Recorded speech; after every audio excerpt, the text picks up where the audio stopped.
Assalamualaikum warahmatullahi wabarakatuh. Sekarang kita akan mempelajari materi transmisi data. Transmisi data adalah proses pengiriman data dari pengirim atau transmitter ke penerima atau receiver sehingga data dapat disebarkan pada tujuan yang diinginkan.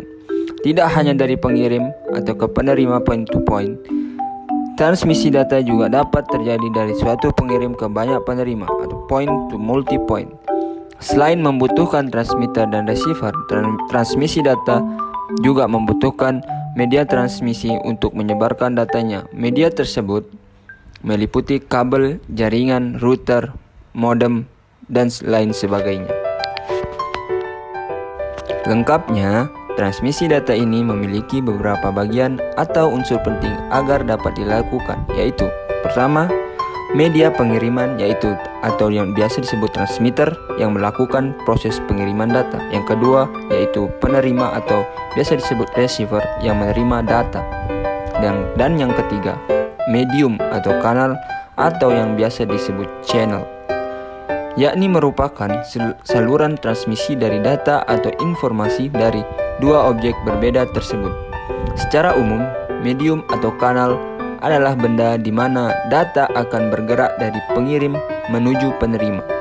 Medium ini dapat berupa udara jika data yang dikirimkan adalah data suara dari mulut ke telinga, dari radio pemancar ke pesawat radio di rumah dalam bentuk gelombang elektromagnetis, kabel tembaga, atau kabel serat optik jika data berupa cahaya yang dikirim dari suatu tempat ke tempat lain.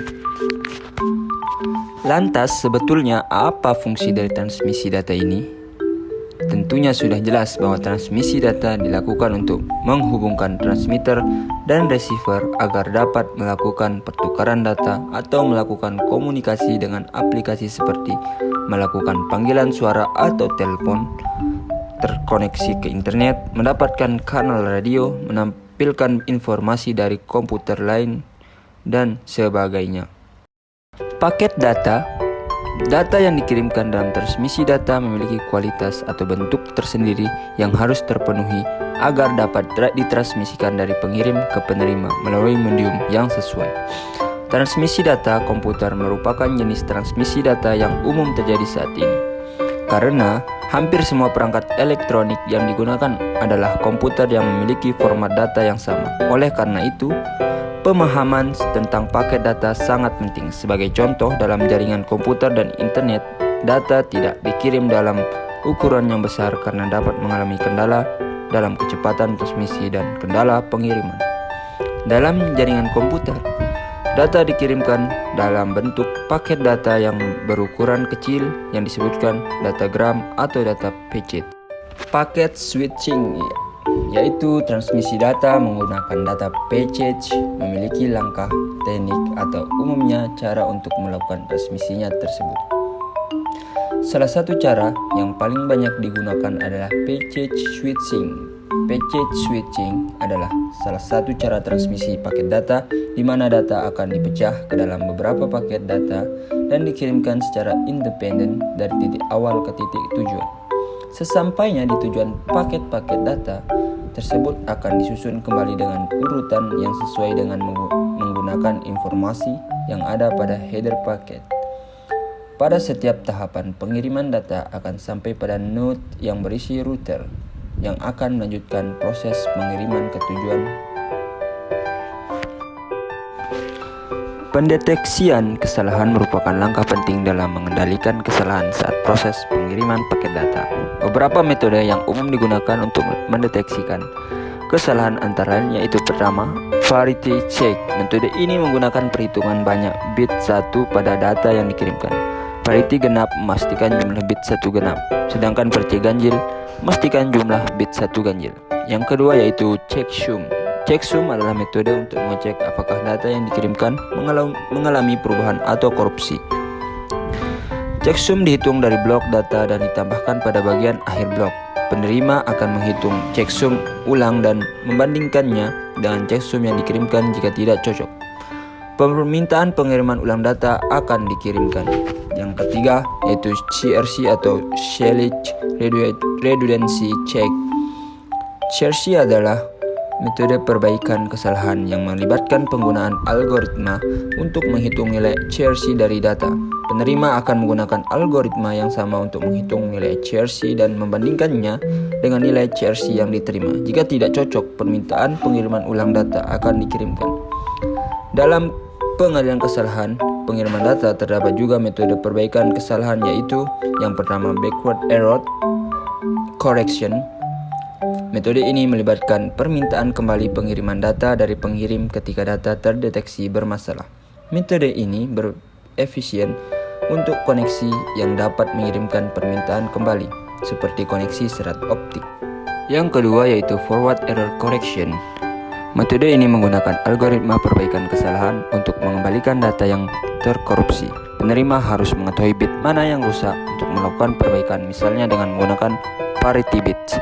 Penggunaan metode pendeteksian dan perbaikan kesalahan ini sangat penting dalam memastikan keadaan pengiriman data, terutama dalam lingkungan jaringan yang sering terjadi gangguan atau kebisingan. Transmisi data dapat dibedakan menjadi beberapa jenis berdasarkan karakteristik atau klasifikasinya. Beberapa pembagian jenis transmisi data tersebut diantaranya adalah sebagai berikut. Yang pertama yaitu transmisi digital. Transmisi digital adalah proses pengiriman data secara digital. Data atau informasi bisa berbentuk analog atau digital, sedangkan data yang ada pada komputer adalah data yang berbentuk diskrit digital. Untuk mengirimkan data secara digital, maka data harus diubah atau dikonversi dalam bentuk digital. Ada dua cara transmisi data digital, yaitu dengan cara line coding dan block coding. Konversi analog ke digital. Saat kita berbicara dengan menggunakan mikrofon atau menggunakan kamera video, kita mengeluarkan suara yang merupakan sinyal analog. Suara manusia adalah sinyal kontinu analog pada bit rentang frekuensi 0 sampai 4 kHz. Sedangkan sinyal digital merupakan binary digit bit pertama dan 0. Untuk mentransmisikan data analog melalui media dalam bentuk sinyal digital, diperlukan teknik khusus yang disebut dengan modulasi.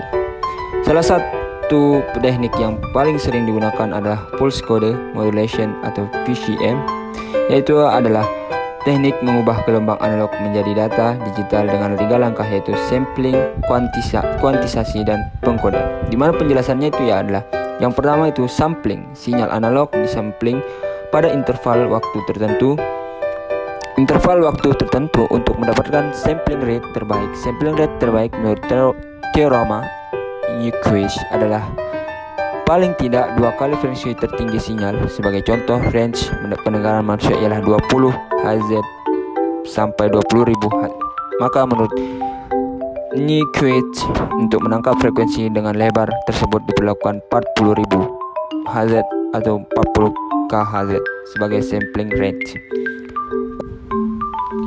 Yang kedua yaitu kuantisasi. Setelah disampling, dilakukan langkah selanjutnya adalah kuantisasi. Kuantisasi adalah proses untuk memberikan besaran suatu angka dari amplitudo data diskrit hasil sampling. Yang ketiga yaitu pengkodean atau hasil kuantisasi selanjutnya dikodekan menjadi format digit biner.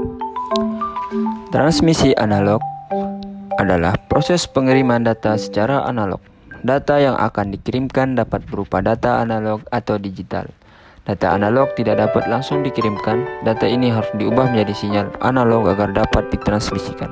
Sedangkan untuk data digital juga harus diubah menjadi sinyal analog agar dapat dikirimkan. Konversi data digital ke sinyal analog. Agar dapat dikirimkan secara analog, data digital harus dikonversikan menjadi sinyal analog. Sinyal analog adalah sinyal yang memiliki amplitudo, frekuensi, dan fase, sehingga konversi data digital ke analog dapat dilakukan dengan 3 cara ini, yaitu amplitude shift keying, frekuensi shift keying, dan phase shift keying. Di mana penjelasan ketiganya yaitu adalah amplitude shift keying menggunakan mekanisme mengubah digit biner menjadi amplitudo pada sinyal pembawa analog atau analog carrier signal. Digit biner 1 akan dipresentasikan dengan gelombang dengan amplitudo tertentu, sedangkan digit biner 0 dipresentasikan tanpa amplitudo. Yang kedua yaitu frekuensi shift keying. adalah penciptaan sinyal analog menggunakan mekanisme perubahan frekuensi pada sinyal pembawa analog atau analog carrier signal. Digit biner 1 akan dipresentasikan dengan gelombang dengan frekuensi tertentu yang biasanya lebih rapat atau F1, sedangkan digit biner 0 dipresentasikan dengan gelombang dengan frekuensi yang lebih rendah atau F2. Pada teknik ini amplitude dan fase dari gelombang analog tetap sama. Yang ketiga yaitu passive keying adalah penciptaan sinyal analog menggunakan mekanisme perubahan fase pada sinyal pembawa analog atau analog carrier signal. Digit biner akan dipresentasikan dengan gelombang dengan fase yang terbalik satu sama lain. Saat digit biner berubah, maka fase dari gelombang akan berbalik. Pada teknik ini amplitude dan frekuensi dari gelombang analog tetap sama.